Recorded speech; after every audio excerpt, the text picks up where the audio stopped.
Yo, assalamualaikum warahmatullahi wabarakatuh. Sesuai janji, saya sudah tidak live. Kita bahas mengenai keganjalan-keganjalan yang saya temui, men. Selama hampir 7 bulan saya di lapangan. Sebelumnya, terima kasih kawan-kawan. Ini saya tidak bisa tidur karena saya mengganjal. Dan jam 7 saya harus rapat relawan. Jadi ini sudah jam 3. Jadi saya tidak akan tidur. Saya akan lebih bersuara, menghabiskan waktu bersama kalian. Saya berhati-hati dalam berbicara karena saya takut dari hasil pembicaraan ini mungkin saya bisa digoreng dengan pasal-pasal karet. Ya mungkin dijeblosin supaya saya diam. Tapi saya nggak akan diam karena teman-teman saya sekarang udah sengsara. Teman saya udah sekarat. Banyak perusahaan teman saya bangkrut. Banyak teman-teman saya di PHK. Banyak teman saya yang dipermasalahin juga. Jadi kita akan bersuara. Oke, ini ya. Perkataan ini tidak mewakili sebuah disclaimer ya. Saya tidak mewakili manapun. Saya tidak mewakili dokter. Saya tidak mewakili UMKM. Saya hanya berbicara sebagai seorang warga negara Indonesia yang mempunyai hak untuk berbicara. Tapi saya akan membatasi. Saya tidak akan berkata-kata kotor. Saya tidak akan menuduh siapapun. Tapi hanya saya melemparkan apa yang saya temuin. Gini. Pertama, kita akan bahas mengenai yang namanya rapid test, ya kan? Rapid test serologi pada bulan Maret 2020, bosku. Ya, asal kalian tahu, pada bulan Maret 2020 ada sebuah statement di koran yang mengatakan alat deteksi COVID diimpor. Pada saat itu orang rame-rame pengen memiliki alat tes COVID ini yang bernama rapid test serologi, ya kan? Rapid test serologi ini pada waktu itu dihargai 400 sampai 600 ribu. Yang kita nggak tahu ini sahihnya gimana, efektivitasnya gimana, diimpor dari negara mana, diproduksi negara mana, tapi tiba-tiba ada di Indonesia. Pada waktu itu Persatuan Dokter Klinik di Indonesia sudah mengatakan dengan sangat jelas rapid test serologi tidak bisa dijadikan batasan gold standar, ya, tetapi hanya bisa dijadikan sebagai alat screening. Gold standar tetaplah PCR swab test.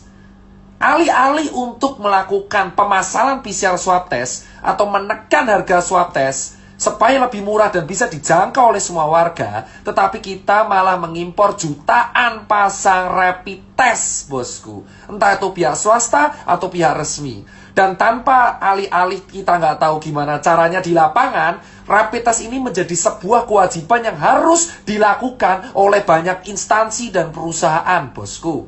Ya, ada kalau kita transport harus pakai rapid test, harus kita kuliah harus rapid test, kerja kantoran harus rapid test. Ya, sekarang saya tanya kepada semua orang yang mendengarkan ini ataupun melakukan cek rapid test, tanyakan pada diri Anda masing-masing, tanyakan pada hati nurani Anda masing-masing. Kalau rapid test memang berlaku 14 hari, padahal false positif dan negatifnya ada, terus apa yang menjamin kalau saya rapid test sekarang negatif, terus besok saya jalan-jalan kemana-mana sama orang OTG, terus tes ini berlaku 14 hari. Masuk akalnya di mana, bos? Saya punya hasil ceknya. Ya. Saya punya hasil ceknya. Ya. Saya punya hasil ceknya. Saya baca rapid test antibody test for COVID-19 non-reaktif. Berdasarkan pemeriksaan fisik dan rapid test pasien dinyatakan sehat dan bebas dari COVID-19 dalam jangka waktu 14 hari ke depan. Nih ya, saya kasih tahu nih. Saya sudah nih ya.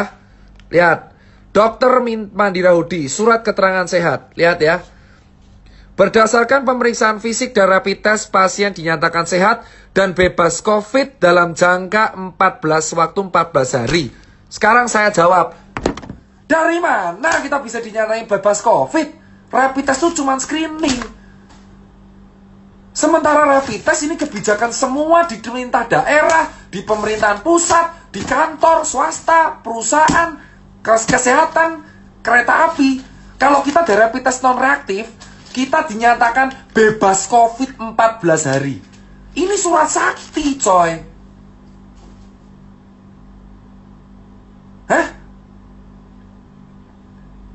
Sekarang kalian pikir pakai logika ini hal pertama, saya di lapangan 7 bulan, saya tidak mewakili manapun, tidak mewakili relawan, tidak mewakili nakes, tidak mewakili UMKM. Saya berbicara sebagai Tirta. Nih, 14 hari. Kalau kamu rapid test, membayarkan sejumlah uang untuk rapid test, itu screening. It means kalau screening, ya itu berlakunya harus didiagnosa. Terus kalau kamu screening, ditulis rapid test antibody non-reaktif.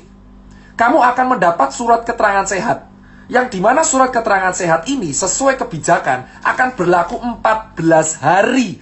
Jadi kalau kamu ya membawa surat ini, bosku, dan ini baru satu, ada di berbagai perusahaan banyak surat ini keluar, kamu bisa kemana-mana bebas 14 hari, bosku. Sekarang bayangkan kalau kamu punya surat ini, terus kamu makan di restoran, kamu dugem, gak pakai masker, gak pakai apapun, kamu punya surat ini, kamu tinggal tunjukin, men, saya bebas COVID loh. Terus, hah? Lu pikir pakai ini ya? Sudah jelas gold standarnya tuh PCR swab, bos. PCR swab adalah gold standar untuk menentukan seseorang. Terus kenapa bisa di Indonesia rapid test dijadikan sebuah syarat administrasi untuk kita kemana-mana, bos? 7 bulan saya dites berkali-kali, dicoblos berkali-kali. Kalau saya negatif, saya mendapatkan surat keterangan sehat, bebas COVID. Screening jadi bebas COVID. Hah? Lu pikir, bos, ini baru satu hal, bos. Sekarang pertanyaannya, kedua, jika memang ini screening, gold standarnya PCR, kenapa dari awal bulan Februari ketika COVID merebak di Wuhan, kenapa negara kita tidak membeli swab test dalam jumlah yang besar? Kita sudah tahu Indonesia itu tidak memiliki fasilitas kesehatan yang lengkap. Sekarang semua orang berteriak, kapasitas ICU kita penuh. Memang karena dari dulu, 10 tahun yang lalu, emang fasilitas kesehatan kita terbatas dan belum merata. Yang Jakarta sama Papua itu beda jauh. Kenapa anggaran kita tidak dipakai untuk merapikan fasilitas kesehatan kita? Kenapa anggaran kita tidak dipakai untuk memperbanyak swab test sehingga swab test menjadi murah dan bisa dijangkau oleh semua warga? Kenapa kita order rapid test? Hah? Kenapa kita order rapid test? Kenapa kita membuat kebijakan rapid test administrasi? Semua yang nonton, ayolah kita bicara. Gak usah menutup-nutupi fakta yang kita temuin selama 7 bulan di lapangan. Rapid test itu screening. Kenapa menjadi syarat kalau kita dapat surat, kita sakti 14 hari gak bisa kemana-mana? Hah? Emosi, bos. Karena apa? 7 bulan kami saya di lapangan. Saya tiap rapid dapat surat ini. Saya kemana-mana, ke pasar, kontak dengan orang, ya, ke daerah red zone, ya. Lalu kita survei ke rumah sakit darurat, kita donasi kemana-mana. Benar? Dan ketika saya menunjukkan surat ini, saya tidak dicek lagi, bos. Hah? Saya 7 bulan. Kenapa saya baru bersuara sekarang? Kita mengamati, bos. Untuk memahami sebuah sistem, kamu harus memahami sistem tersebut, ikut di dalamnya, menjadi malware. Anggap saya malware. Saya ikut sistem lama banget dan saya mengetahui bahwa, men, ada yang gak beres di sini, men. Kenapa saya baru sekarang teriaknya? Karena saya pengen melihat dengan mata kepala saya sendiri. Kenapa? Ini benar realita nggak? Apakah 1 kota, 2 kota, 3 kota? Saya ke kota Joglo Semar, ke kota Bali, ke kota Makassar, Surabaya, semuanya sama, bos. Saya bisa berbicara karena saya lihat dengan mata kepala saya sendiri.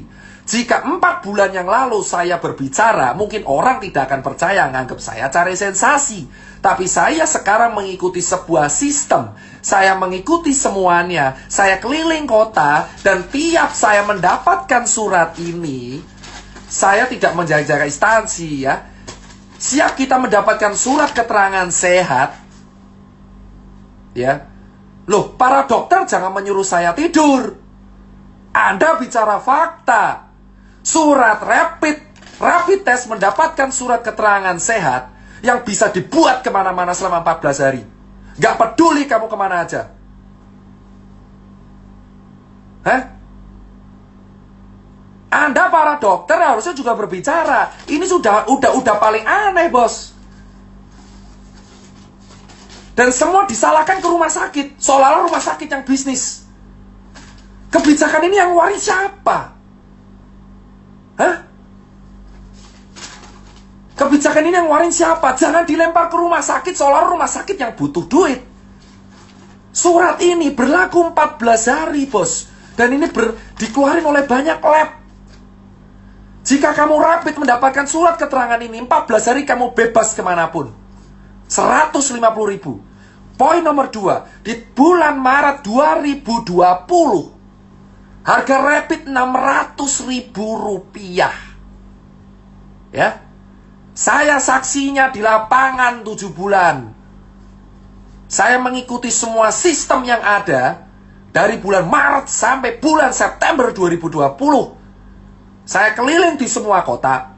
Saya mengikuti harga perkembangan rapid di Indonesia.